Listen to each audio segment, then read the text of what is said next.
terima kasih banyak sudah berkenan hadir pada acara pagi hari ini. Di kesempatan kali ini saya ingin menyampaikan suatu pidato yang berkaitan dengan afiliator. Khususnya bagaimana sih cara kita menjadi seorang afiliator yang sukses. Teman semua tahu nggak sih di era ini tuh menjadi seorang afiliator tuh benar-benar menjamin banget dari segi bagaimana cara bekerjanya sampai penghasilannya pun tuh cukup menjamin. Karena kenapa? Teman-teman pasti lihat kalau sekarang tuh banyak orang lebih suka belanja online atau nyari suatu produk-produk tuh dari review-review orang sebelum beli gitu. Nah, peran afiliator di sini tuh untuk jadi penyalur atau jadi penyampai kayak gimana sih produk ini tuh, gimana sih spesifikasinya, gimana sih manfaatnya, gimana sih kegunaannya, sehingga orang-orang yang mau beli tuh bisa lihat dulu nih dari review kita, oh barangnya begini, oh barangnya begini, jadi mereka nggak ragu untuk beli. Nah, dari mereka beli produk tersebut kita dapat komisi nih, karena kita udah bantuin mereka buat ngejelasin spesifikasi barangnya. Kita dapat komisi dari berapa persen yang mereka bayar untuk barang itu. Tapi teman-teman nggak bisa anggap mudah juga jadi seorang afiliator. Afiliator itu bukan cuma kayak kita bikin konten, upload, dapat duit, itu enggak teman-teman. Banyak banget hal yang harus diperhatikan. Oke, yang pertama kita harus memahami platform. Kenapa kita harus memahami platform? Karena kita itu membutuhkan target pasar. Kita harus tahu siapa target yang akan kita tuju. Seperti contohnya ketika teman-teman mempromosikan alat masak, mempromosikan alat-alat dapur, mempromosikan alat-alat elektronik yang menurut saya barang-barang tersebut itu biasanya digunakan pada ibu rumah tangga, sehingga kita bisa mencari platform yang banyak digunakan oleh para ibu-ibu. Contohnya seperti Facebook, itu kan banyak banget ibu-ibu yang menggunakan Facebook ya.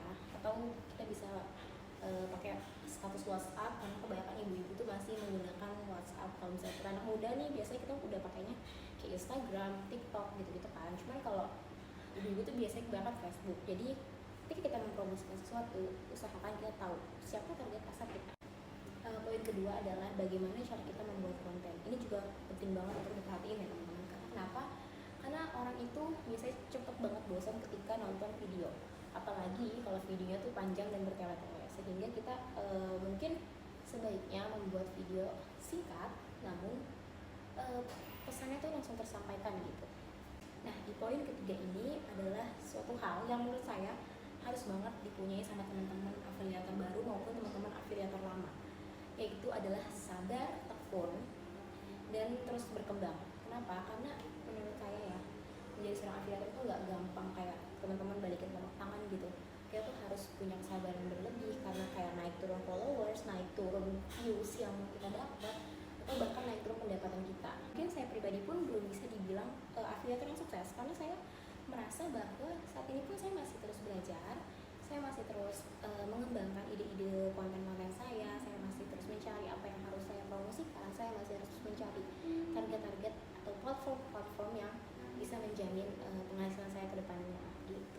Baik rekan-rekan sekalian, jadi menjadi seorang afiliator itu bisa dilakukan oleh siapapun, dimanapun dan kapanpun, asalkan dia niat, bersungguh-sungguh, dan punya tekad yang kuat, dan yang paling penting adalah sabar. Oke? Baiklah, terima kasih teman-teman sudah hadir pada pagi hari ini. Semoga apa yang saya sampaikan bermanfaat bagi keseharian teman-teman nanti, bahkan buat teman-teman yang baru aja memulai jadi seorang afiliator atau teman-teman yang lagi merintis juga. Terima kasih banyak, sampai jumpa di kesempatan berikutnya ya.